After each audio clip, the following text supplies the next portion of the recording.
오늘은 구약성경 1196쪽 에스겔 30장 14절부터 26절까지 말씀입니다.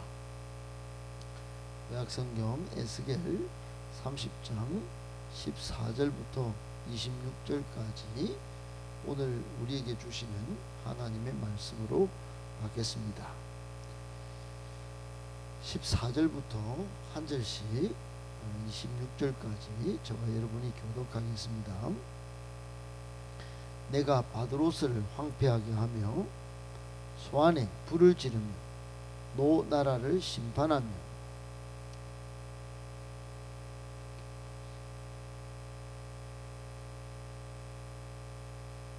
내가 애굽에 불을 일으키리니 신나라가 심히 근심할 것이며 노 나라는 찢겨 나누일 것이며 높 나라가 날로 대적이 있을 것이며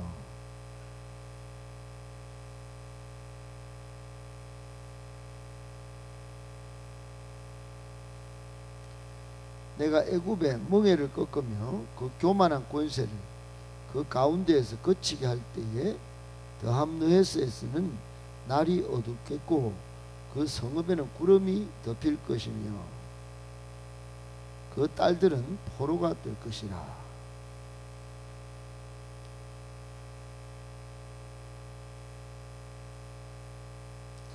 열한째 해 첫째 달 일곱째 날에 여호와의 말씀이 내게 임하여 이르시되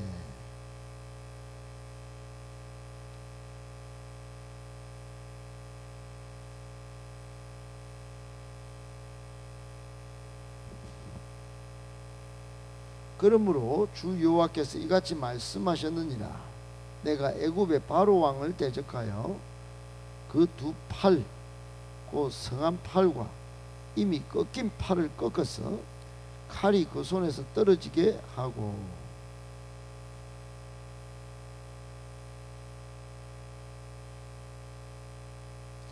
내가 바벨론 왕의 팔을 견고하게 하고 내 칼을 그 손에 넘겨주려니와 내가 바로의 팔을 꺾으리니 그가 바벨론 왕 앞에서 고통하기를 죽게 상한 자의 고통하듯 하리라.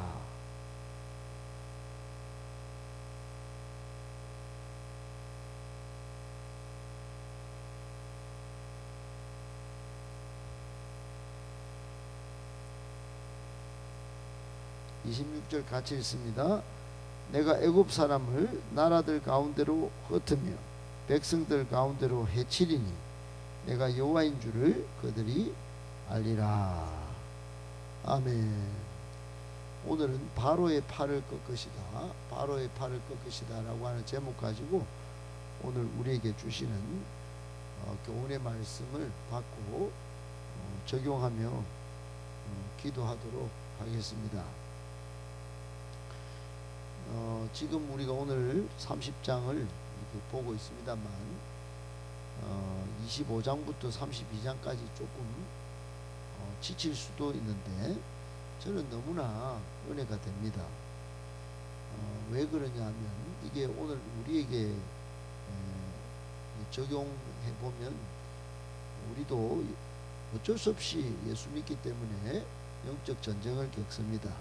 나도 모르게 예수 믿는다는 것 때문에 어려움이 있고 고난이 닥칩니다. 나는 이렇게 좋은데 왜 그렇게 예수 믿고 우리를 못 살게 구느냐 그러면서 알지 못할 그런 압박과 핍박을 받는 일이 많죠. 우리 믿는 우리를 이해하지 못하고 오히려 조금만 잘못하면 큰일 난 것처럼 손가락질하고 이렇게 다반사합니다. 다반사. 그런 정황이 당시 이스라엘을 보는 하나님의 마음이었어요. 하나님은 유다로 하여금 헛된 세상을 의지하게 만든 열국들, 그 중에 지금 오늘 이집트가 있습니다.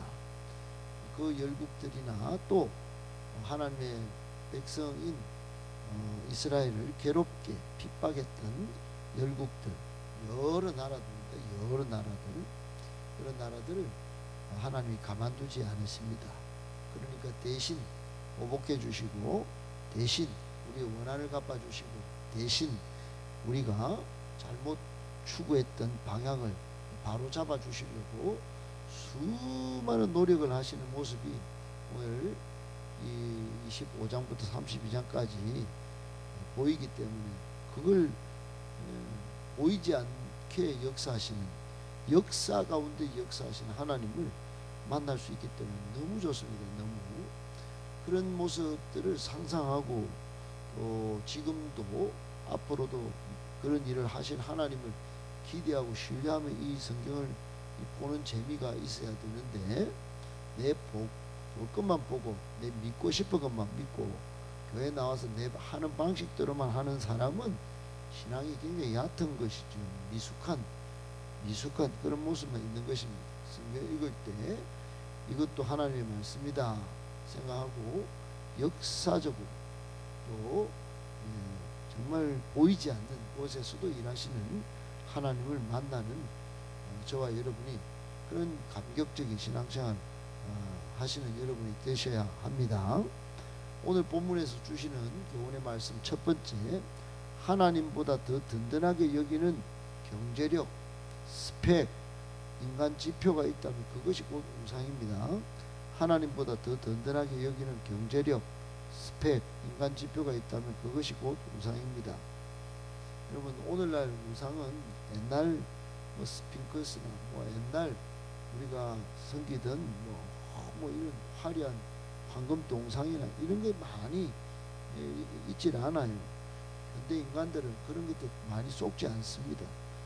이미 쏘가온 사람들이라면 그걸 절대적인 우상으로 섬기겠지만, 이렇게 경제가 또는 문명이 발달한 후부터는 그런 것보다는 오히려 물질, 또 내가 쌓은 스펙, 그리고 인간의 어떤 쫓는 눈에 보이는 지표, 이런 것들이 하나님을 대체하고 있다 이 말이에요. 그러니까 하나님보다 앞세우는 게 우상이라면 그게 곧 우상인 것이에요. 당시 이집트 사람들, 오늘 애굽이라고 하는 이 애굽은 나일강이 우상이었어요. 나일강을 풍요로운 물 바탕으로 정말 자고할 대로 자고해진 상태였습니다. 오늘 본문에 여러 도시가 등장하죠. 여러 나라로 표현되어 있는 전부 나일강 주변에 있는 도시들입니다. 도시들, 대구, 김천, 상주, 이런 포항, 구미, 이런 것들입니다. 그들은 스스로를 신이라고 부르며 주변 국가들을 호령했고, 유다 역시 하나님보다 애굽의 군사력을 더 의지한 거예요. 하나님의 백성이 하나님을 의지하지 않고, 하나님을 구하지 않고, 하나님께로 돌아오지 않고, 하나님을 바라고 신앙하지 않고, 애굽의 군사력이 더 멋있고, 애굽의 군사력이 더 화려해 보이고, 그 실제적인 도움이 되어 보이는 겁니다.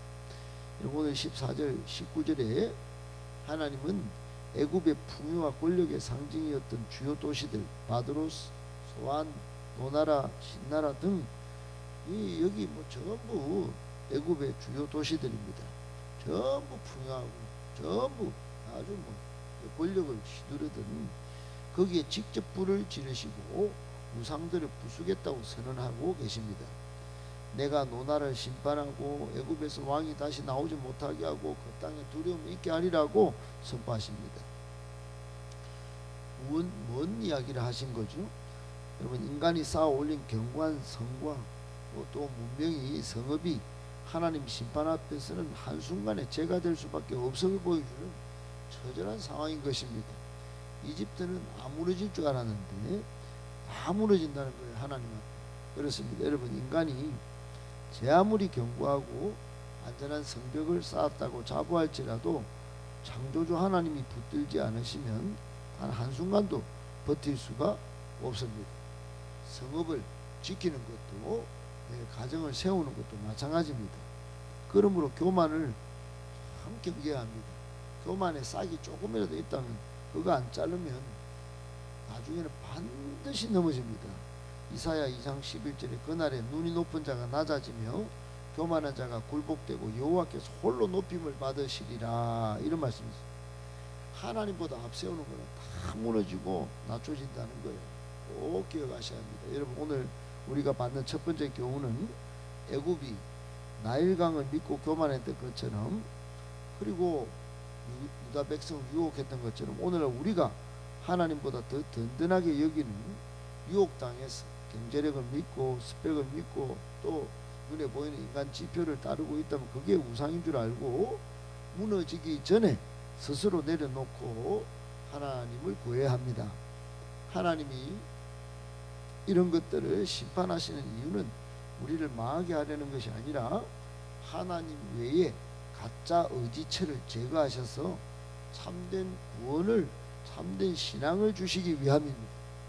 그래야 진짜로 행복하고 진짜로 황홀한 신앙생활을 할 수 있기 때문입니다. 오늘 아침에 내 안에 교만을 철저히 회개하며 겸손히 엎드리셔서 하나님을 더욱 잘 신앙하는 저와 여러분들 되시기를 예수님의 이름으로 축복합니다. 아멘. 두 번째, 내 팔에 힘을 빼고 주님의 주권을 인정하며 기도할 때 주님이 일하기 시작합니다. 내 팔에 힘을 빼고 주님의 주권을 인정하며 기도할 때 주님이 일하기 시작하십니다. 여러분, 오늘 21절부터 24절 하나님은 본문에서 매우 시각적인 비유를 사용하십니다.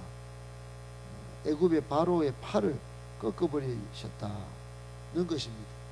게다가 그 부러진 팔은 칼을 잡을 힘이 있도록 아주 매지도 못하였고 약을 발라 싸매지도 못한 그런 상태가 되었습니다. 힘을 상징하는 팔이 철저하게 어스러진 것이죠. 반면에 하나님은 바벨론의 느부갓네살 왕은 심판의 도구로 삼으셔서 그의 팔을 번쩍 들어 올려 주셨습니다.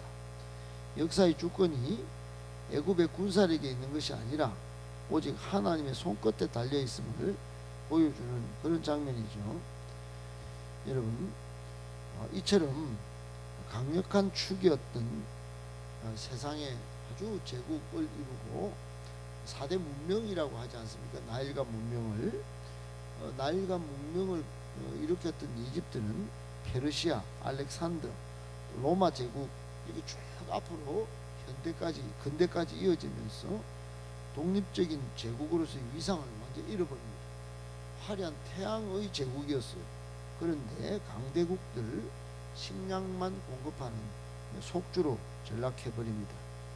몇십 년 뒤, 오늘 이 예언의 말씀 들은 몇십 년 뒤 기원전 525년에 페르시아의 고레스 왕에게, 정확하게는 캄비세스 2세에게 이집트가 정복을 당하면서 이집트는 파라오, 그 영광스러운 태양의 아들 바로가 다스립니다. 뭐 이런 시대가 다 종말하게 됩니다. 기원전 332년에 그 유명한 알렉산더 대왕이 이집트를 정복했을 때 이집트인들은 이제 페르시아에서 해방되는갑다 이렇게 환영했지만 결국 그마저도 이제 알렉산더가 죽은 이후에는 프톨레마이우스 왕조가 이집트를 다스리면서 파라오 전통만 이어가지만 결국 또 헬라화된 그리스 나라로 바뀝니다. 그러다가 결국은 이집트가 몰락한 정점에는 클레오파트라, 여러분 역사에 한 번은 들어보셨죠? 클레오파트라가 있었는데 이 클레오파트라 7세 때 BC 30년에 로마의 안토니우스 연합군이 당시 옥타비우스라고 로마 제국의 초대 황제 아우구스투스 황제에게 패하면서 이집트는 로마 제국의 공식적인 숙주가 됩니다. 현대에 와서 독립하기까지, 이제 이슬람 나라가 되기까지 완전히 망해버린 것이죠. 피라미드도 있고 스핑크스도 건설하고 그렇게 고대 세계를 호령했던 대제국 이집트는 나일강이 준 최고의 축복인 비옥한 토지와 식량 생산력 때문에 주변 제국들이 결코 놓칠 수 없는 거대한 빵바구니로 전락해버립니다. 식민지로 전락해서 고대 마지막 장을 맞이하게 된 것이죠. 여러분, 사람이 높아지면 낮아지기도 하시는 하나님을 볼 줄 알아야 합니다. 사무엘상 2장 7절에 보면 여호와는 가난하게도 하시고 부하게도 하시며 낮추기도 하시고 높이기도 하시느니라 그랬어요. 여러분, 사도행전 12장에 보면 헤롯 아그리파 1세가 나옵니다. 이 사람이 연설을 하면서 사람들이 와, 신의 목소리다 뭐 이러고 아첨을 했는데, 그때 하나님께 영광을 안 돌리다가 그냥 교만하게 있다가 바로 그 순간 하나님의 사자가 쳐버리니까 충이 들어가 벌레가 들어가고 물려 죽고 말았습니다. 하나님은 당신의 영광을 가로채고 날뛰는 이 권세들을, 나라들을 한순간에 꺾으시는 분임을 극명하게 증명해 보이는 사건이 사도행전 12장에 나온 사건이에요. 오늘 이집트가 멸망하는 거, 팔이 꺾이는 이런 장면을 보면서 여러분, 우리는 뭘 느껴야 될까요? 그렇습니다. 세상의 권력자나 나를 힘들게 만드는 환경이 대단한 힘을 가진 것처럼 보여도 절대로 여러분 그렇지 않습니다. 하나님이 한번 팔 꺾으시면 아무것도 할 수 없는 상한 자에 불과하다는 겁니다. 그러므로 우리가 받는 교훈이 뭘까요?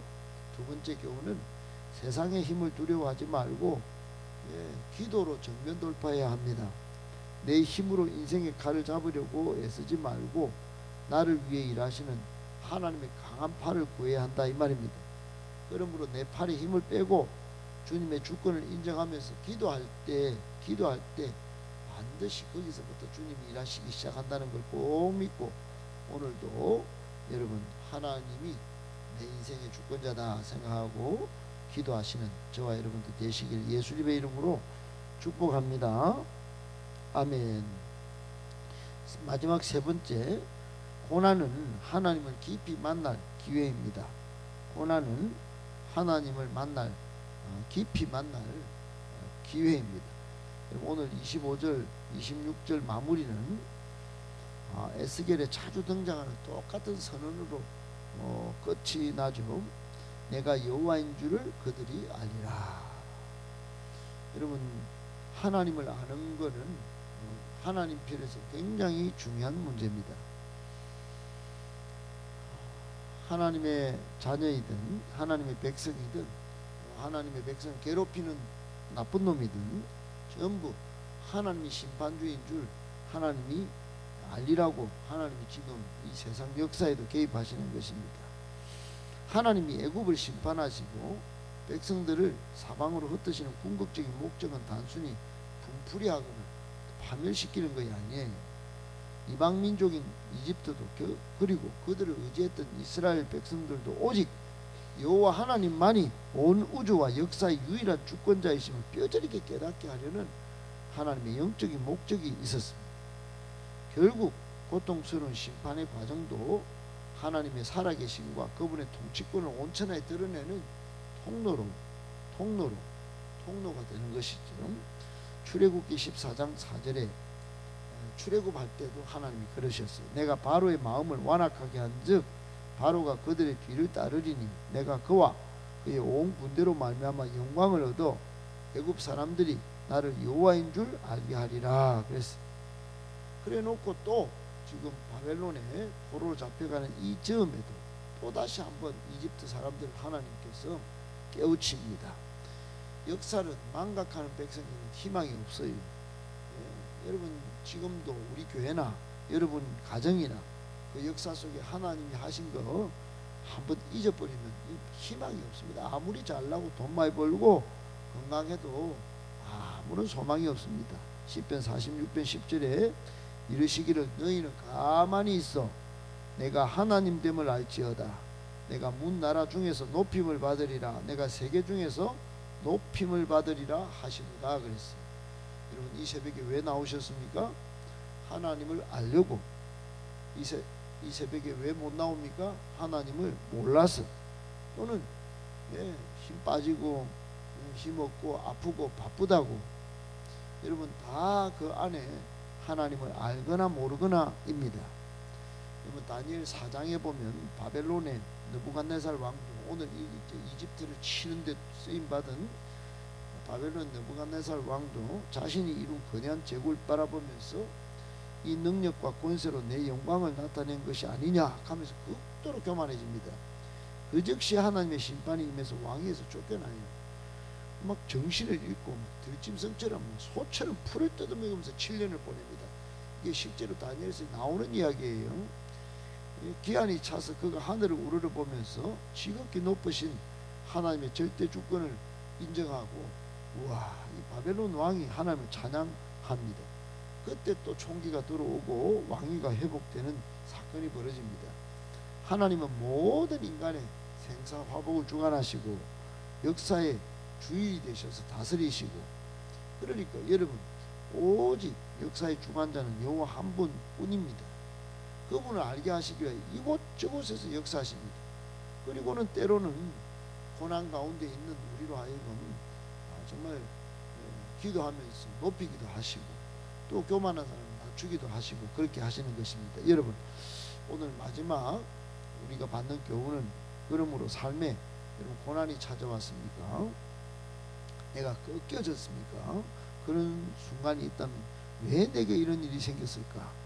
그리고 낙심하기보다 이를 통해 하나님이 내게 어떤 분으로 나타나길 원하시는가? 내가 어떤 자세와 태도를 해야 하는가 물어야 하는 것이에요. 고난은 하나님을 깊이 만날 기회입니다. 내 자세와 태도를 바로 해서 신앙을 바로 잡을 기회인 것이에요. 그러므로 예배당 안에서만 주님이 아니라 내 가정, 직장, 자녀, 양육, 물질의 영역, 모든 사역의 여러 영역에서 하나님이 주인이심을 고백할 줄 알아야 해요. 그분의 주권에 완전히 순종하는 삶을 살아야 합니다. 그럴 때 고난을, 그런 중에 혹시 고난을 맞을 때 우리는 그 고난을 통해 하나님을 깊이 만나고 영적인 폭풍 성장을 이루는 기회를 맛보게 되는 것이에요. 꼭 기억하시고 하나님의 방법으로 신앙 성장을 이루시고 하나님의 뜻대로 살아가시는 저와 여러분들 다 되시기를 예수님의 이름으로 축복합니다.